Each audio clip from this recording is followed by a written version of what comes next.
Now let's chat about what are the best practices to do, with cards that you collect. So, of course, it should go without saying, but I'll say it anyway. You should always follow up with almost every business card that you collect. I say almost because some people are so super irrelevant that it's going to be a waste of your time.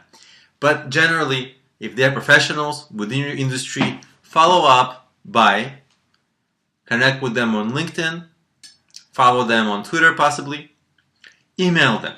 Email them with, and by the way, email them the next day or 2 days after the most.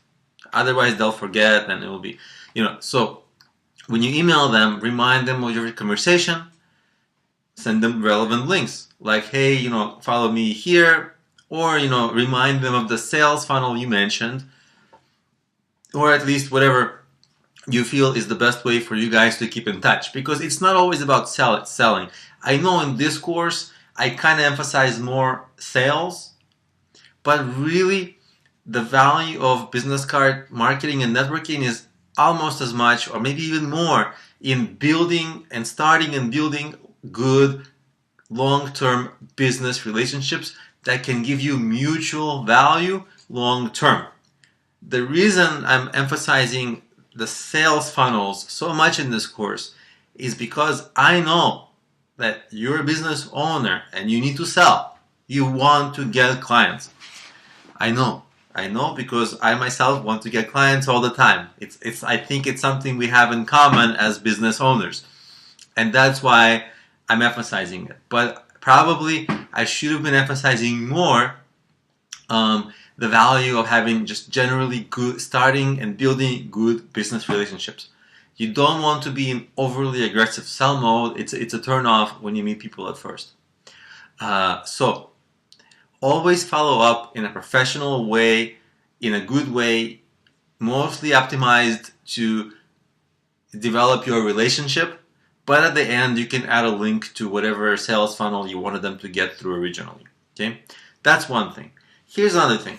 And most people don't do the second point. Well, actually, most people don't even follow up. So most people don't do the follow up, but even fewer people do the second point that I'm going to explain to you. Let's say that you followed up and maybe you never heard from this person again. You don't know what happened. Okay. Don't throw away the email. Put the email in on the email list, and you can use like MailChimp or any other kind of like email marketing tool.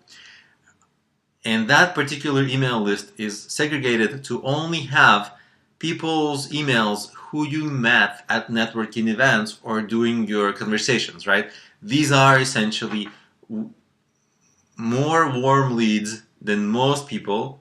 They met you, they'll remember you, and they might not mind hearing from you, okay? And then you can always address the mass emailing that you'll be doing with, hey, we've met at this networking event, blah, blah, blah. Here's something I'm launching. Here's something I have on sale.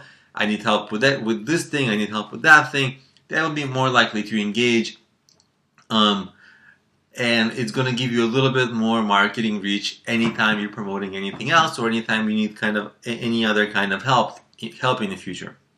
So that's what I would recommend also. So before you recycle, not throw away, recycle the card. Also, make sure to add their email and name to your sort of like email database so that you can reach out to them later in an automated way.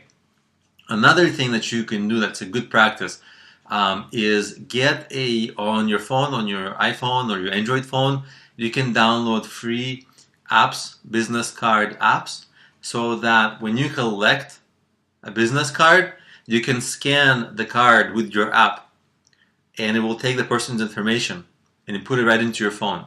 So if you're bad at like storing information, if you're bad at like maybe you lose business cards, that will actually help you to be more on top of it. It will actually scan and parse the information and it will put their email and name right into your phone, into like a database for your email contacts that you collect with business card marketing.